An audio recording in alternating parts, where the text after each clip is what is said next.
Boys, it's absolutely wild what just happened. Tinto Talks has released the very first entire map of Europe, political map. Well, technically this is the organization map, which we're going to be discussing what it means in a few moments, but it has the complete political borders of the entirety of Europe very accurately depicted with the country names as well, and you can basically see it right behind me. We're going to go through it in a few moments. Aside from that, we also have a map of Russia, and we also have the political map from before released in the previous Tinto Talk of the Balkans and the parts of the Middle East. So the only thing that's missing is the Iberian parts, which I will explain what you can expect from them in this video. But more importantly, today's Tinto Talk is on the organizations, which is a new type of system that will shape the way the game is going to be played out. So pay close attention, because this is probably the most important Tinto Talk we're going to be analyzing out of all of those that have been released. And personally, I think this is my favorite one so far, because it introduces completely new things that we haven't seen before. Also, guys, I want to thank you very much for the 200,000 subs. I really appreciate it. Cannot believe that we actually managed to get to 200,000 subs. That is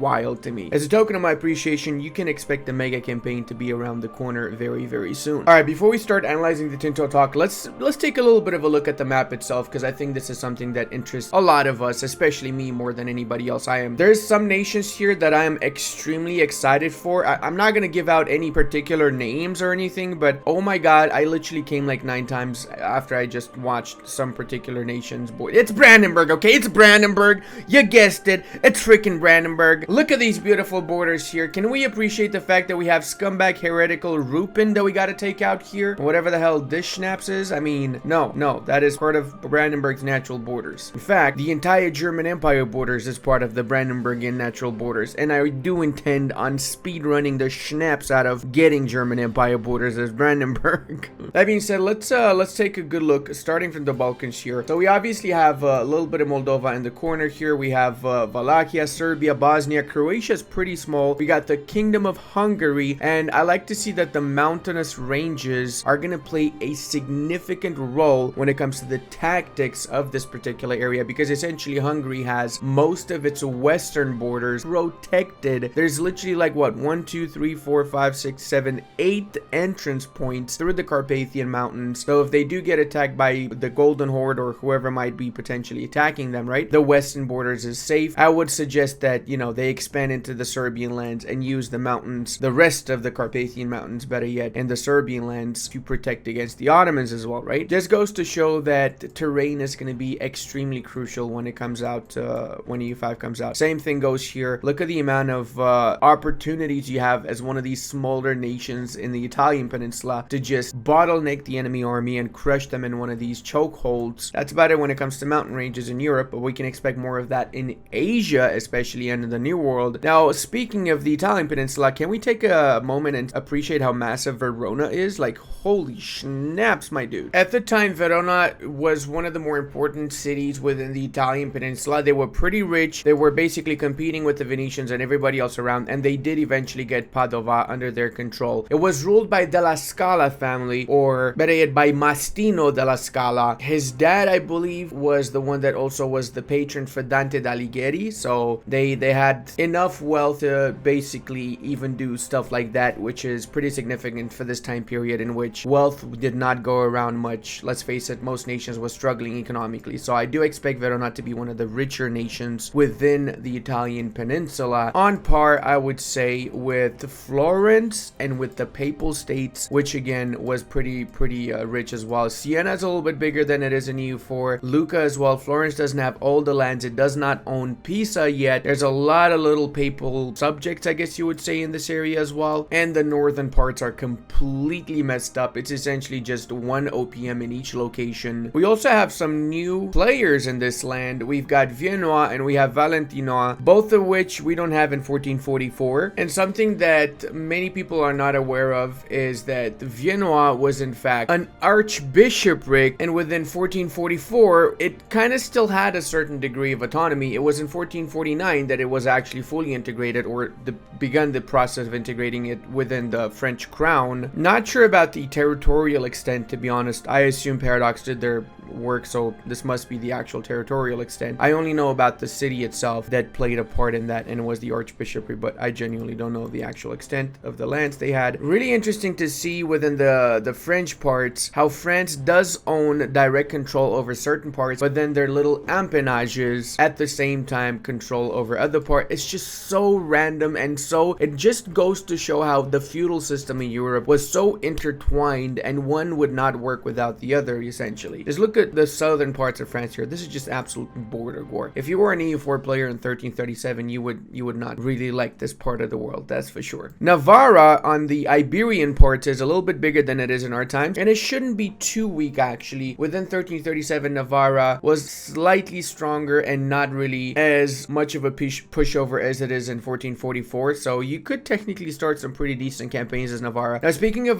the Iberian Peninsula, we should expect the following tags here: the Crown of Castile, Aragon, the Kingdom of Majorca, and Portugal, Granada. That's it, and Navarra. So no other tags. Oh, I probably should mention Andorra over here as well, which is a very small tag, and it exists on the map. This is confirmed. We also see in the northern bits of France the only strip of territory that the English had, basically this little beachhead from which they would eventually push into Normandy and everywhere else, and then be kicked out eventually, right? Because the 100 Years' War finished when the English got kicked out fully. Speaking of, the Kingdom of England is what we have on the map, and take note of that because we do have the Kingdom of England, we have the Kingdom of Hungary, we have the Empire of Byzantium. I'm not sure if you can see it here. Let me try, and there we go. Should be able to see it now. No, I'm still anyway, it says the Empire. Okay, just trust me.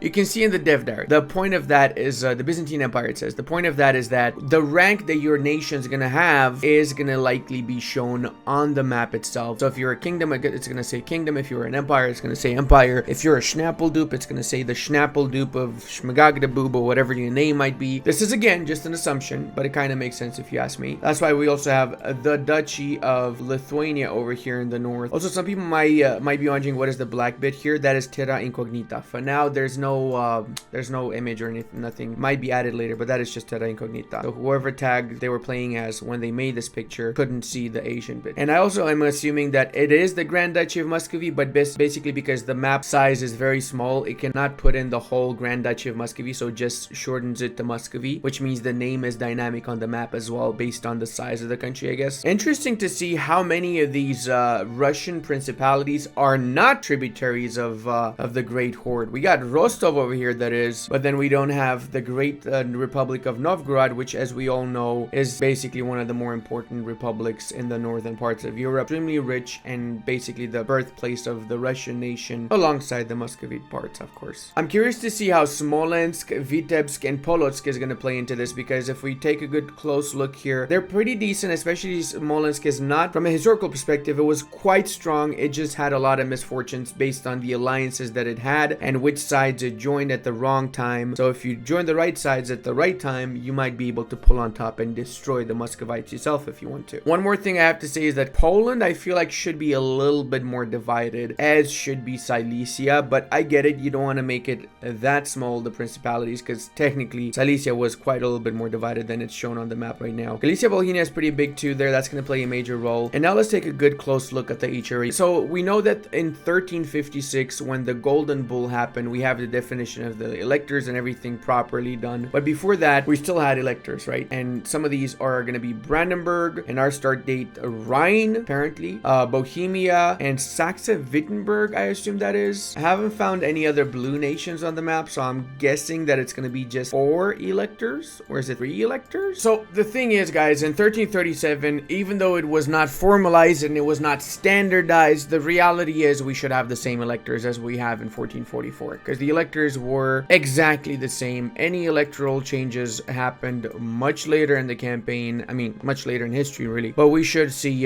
Mainz, Köln, Palatinate, Bohemia, Saxony, Brandenburg, and Trier as the electors. I do expect that we'll see a little bit more revolving around the colleges, because some of you probably know it had the Electoral College, which was the electoral ships, right, that I just mentioned. Then it had the Prince's College, which was most of the HRE itself, and then it also had the Imperial Cities College. The difference between the princes and the imperial cities is that the imperial cities were subjects directly of the emperor, not subjects of, you know, they had a lot less autonomy. And then the colleges were again divided because the Prince's College was divided between the secular bench, which was all the principalities or princes that were not, bishoprics and so on. And then you also had the bench of ecclesiastic princes, which were the bishoprics. The Imperial Cities College was divided again between the Swabian and the Rhenish bench, which was obviously based on the location. The Swabian bits or the Rhineland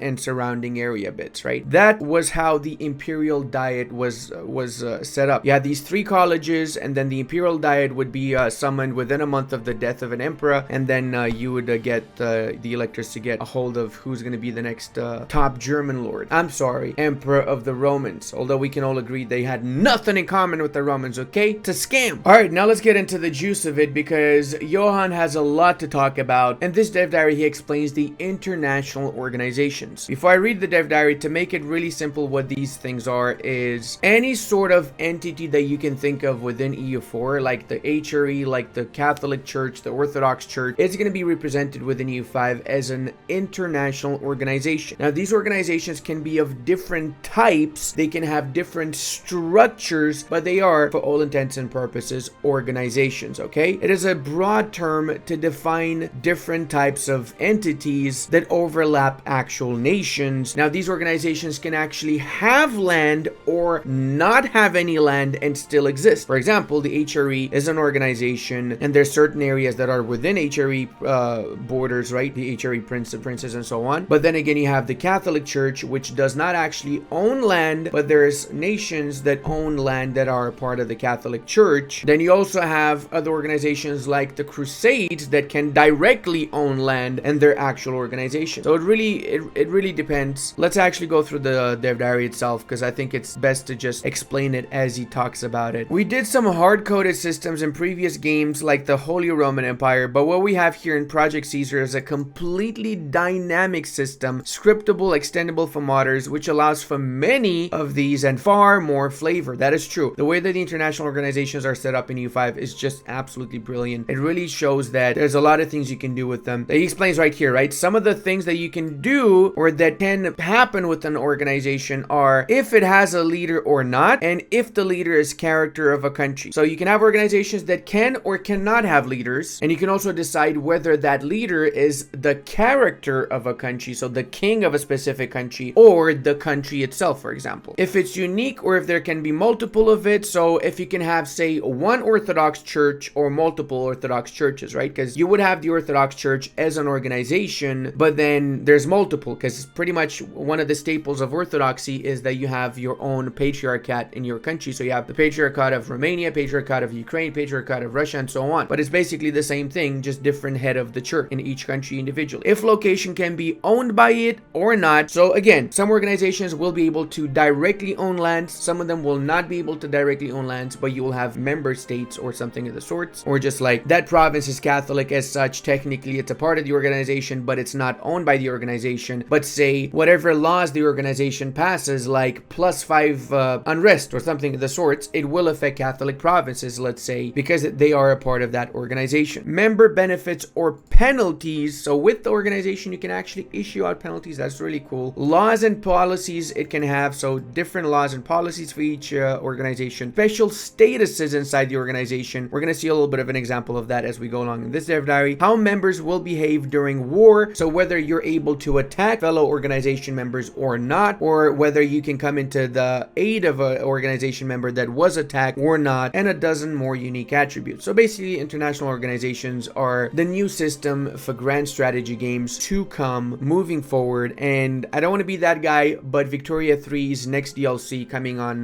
next month, I think, has international organization. Like, they're not called international organizations, but they do exactly the same thing here, or similar to what's happening here. This is a lot more expanded than what we get in Viki 3. Now you see over here the icons for the Holy Roman Empire and the Catholic Church, right? I'm not sure what the 3 and 4 are standing for. Maybe it's the 3rd and 4th organization that you have access to. I don't know. We have control groups like every Paradox game has had since EU1. Stellaris adds icons for quick selection. The one for Project Caesar can be pretty much anything in the game, and if you start as a member of an organization, you get a control group for it from the start. So the control group is these things here, the icons that you click on, and then you get the screen with which you can interact. That is the control group. Like in EU4, you have HRE screen, Papal State screen, screen. Common organizations, there's some that are going to be available to all nations, like coalitions. So you can make an organization which is a coalition against a nation that is too aggressive. So we have confirmation that aggressive expansion or a similar system is going to be available in the game. Unions, this is a sort of a defensive alliance between countries that share the same ruler. They may or may not have different levels of integration. There are a few others like this, including defensive leagues and tribal federations, like the Irish one, for example, that we talk about later. So unions are going to be not so much like they are in EU4. They're going to be their own type of organization. Likely you're going to have unique abilities based on each union and part, or just as a whole. Let's see. You also have religious organizations. So the Catholic Church, as an example here, every country in the world that is part of the Catholic Church is part of this organization. So whatever policies this organization passes, it's going to affect all countries that are Catholic because they are a part of the organization. They have issues that the cardinals vote on, and being a member has implications and restrictions. Of course, this has the added benefit of having Catholic popes in Catholic countries pay a tithe to the church, which eventually finds its way to the papacy. So you get a monthly amount of income from all Catholic churches.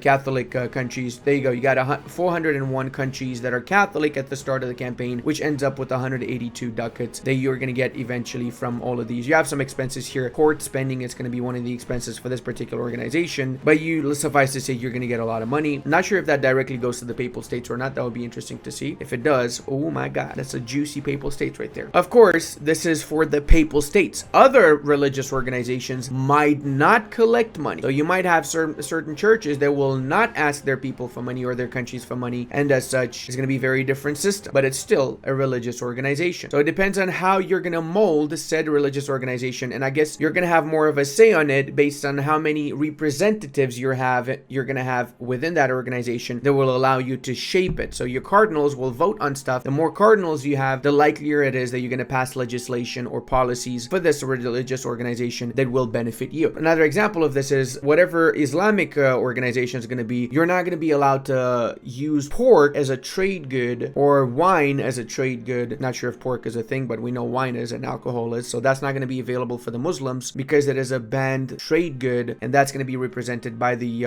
religious organization itself. So if, say, you want to restructure the Islamic organization and allow alcohol, then everyone's going to be allowed to trade it afterwards, but probably not going to happen. Crusades and jihads are also organizations, temporary international organizations that will be created when a crusade or jihad is called. They have a target and act like an alliance against that country. Autocephalous patriarchates, meaning self-headed. An autocephalous patriarchate is a metropolitan bishop in Eastern Christian confessions. So yeah, like I said earlier, Eastern Orthodox churches, they have their very own patriarchate at the start of the campaign, technically, because Byzantium is still available. The ecumenical patriarchate of Constantinople will have a lot of other countries that are subservient to it. That still happens today, actually, to be honest. I'm not sure if Romania is subservient to Byzantium still, but it might be. I gotta Google that. I'm not sure. But I know that there's multiple ones. Like, there you go. Here you have Sofia as a autocephalous patriarchate, Ethiopia, and a lot of other ones as well. Main thing to take from this is that they have their own synods of bishops to decide upon anything affecting their own religious jurisdiction. So essentially, they all start off with the same base beliefs, but then it diverges the moment that you start passing different legislation. You're gonna have completely different outlooks and prospects for your religious organization. These are work in progress. The Orthodox, Miaphysite, and other Eastern Christian confessions. There are many more, and some other religions have a central organization. Others are fragmented ones. So we have confirmation that we're going to have Miaphysites and other religions in the game. Next week, we're also going to discuss all the religions because that's going to be the dev diary for religions. We have here the map that I showed earlier of Muscovy. This is the Tatar Yoke International Organization. The way that this works is consists of various principalities of Eastern Europe. There are subjects of the Tatar rule following the invasion in the 13th century. Most prominent of these is awarded the Grand Prince, which is why we have the Grand Prince of Muscovy, which became the Beria, the Grand Principality of Muscovy, and is tasked with collecting tributes from the other tributaries on behalf of the Golden Horde. And technically, they're supposed to give the tribute, pass it along to the Great Horde once they've collected it. But like I said, they do have a tendency to keep a lot of that. Now we also have the Middle Kingdom, which is pertaining to China. The Middle Kingdom is the meaning of China and has been considered the cultural center of East Asia since antiquity. This organization is led by the Huangdi, the Emperor of China, who's got a number of Fengchen akin to vassals or tributaries that can be promoted to celestial governors equivalent to secretariats of the Yuan dynasty used in the administration organization of their empire. Its members have unique societal values, synicized or unsynicized, and there's a tribute system that determines how much celestial authority the Huangdi gets, which is used to enforce laws and decrees. I feel like the Middle Kingdom mechanic for the international organization is going to be really juicy. I'm really hyped to see how exactly it's going to be played out.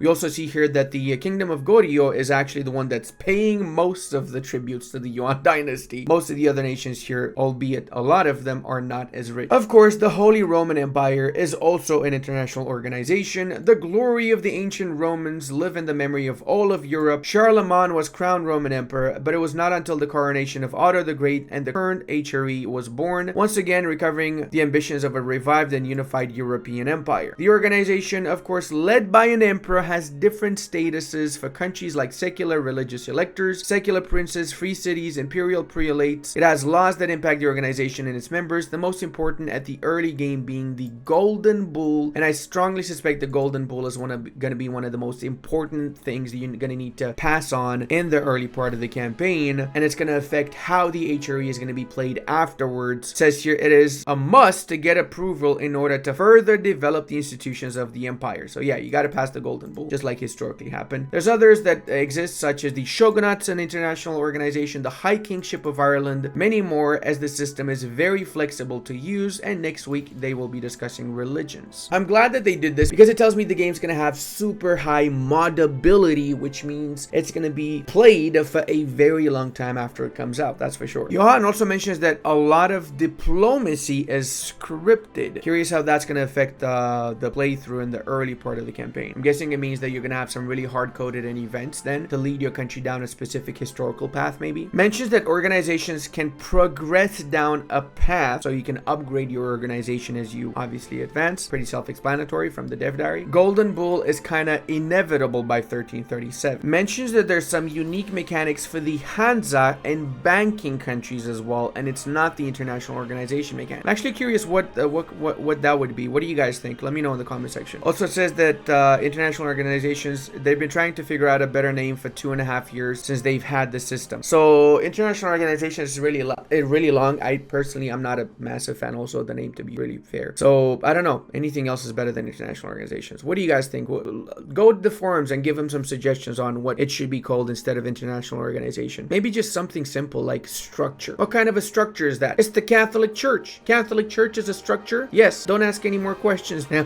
Confirms the peasant republics are a spatial status in the HRE. So like the Frisians and Dithmarschen. That's why we have Dithmarschen and Frisian freedom here as separate colors within the Holy Roman Empire. We also can see the imperial cities, actually. I just realized with the really light green. We've got all the imperial cities around. The regular green is the princes. Then we have the bishoprics with the purple-ish, I guess would be right. And we do have a few areas that are not a part of the HRE, but are technically a part of the HRE, but conquered by somebody else. Namely, Ferrara owns a part here of the HRE, although Ferrara itself is not a part of it, and Venice does as well, as does Flanders for that matter, one location, and whatever appanage of France this might be. Bar owns quite a few locations in the HRE, but it's not itself a part of the HRE. Oh, that is juicy. So he says here that all countries are equal in a union. There's no subjects as it is in EU4 for PUs and Project Caesar. So if you start the campaign as the King of Austria and you get a union over Hungary, you technically control both countries. That brings up a ton of questions. So then can you just like trade areas between your countries to your favorite country? I guess that would be plausible because that did happen historically, right? Maybe you can even siphon income from one country and take it over to the other country as well. Who's to say? Depopulate one country and take it to the other one too, huh? Okay, what's going on here? HRE starts without a proper emperor. That's not true. In 1337, Louis IV was the emperor of the HRE. He was crowned in 1328 by the anti-pope Nicholas. So yeah, he had a troublesome start, but he consolidated himself as the emperor, and he was the emperor. So I really hope the HRE is gonna have an emperor at the start, and this is just a meme. Also interesting to see here that the reason we have Wales as a subject of the English is because the dude working on the British Isles is Welsh. That's funny. I really don't think this is going to be final though, right? Because technically in 1337, Wales had been fully integrated into the Kingdom of England for 50 plus years already. Every official was an English official. One of the reasons there's so many various castles in Wales is that they were built to prevent Welsh uprisings and to just Anglify the Welsh lands. It took a long time. It's still not fully done in 2024, but yeah, in 1337, it was not independent. It was not a vassal. It was an integrated part of the English crown. And by that logic, I mean, if Wales, which was not really in any way, shape, or form autonomous in 1337, then we should also have the Principality of Transylvania, which was autonomous, a lot more autonomous than Wales, that's for sure. So why don't we have that represented on the map? Huh? No, but seriously, it's fine. I don't care. I like to have a strong Hungary so I can kick the Ottomans' butts and, you know, restore the Roman Empire as the Hungarians. The real descendants of the Romans. Everybody know. I'm gonna leave it here. I hope you guys enjoyed it. I love you, and I'll see you in the next one.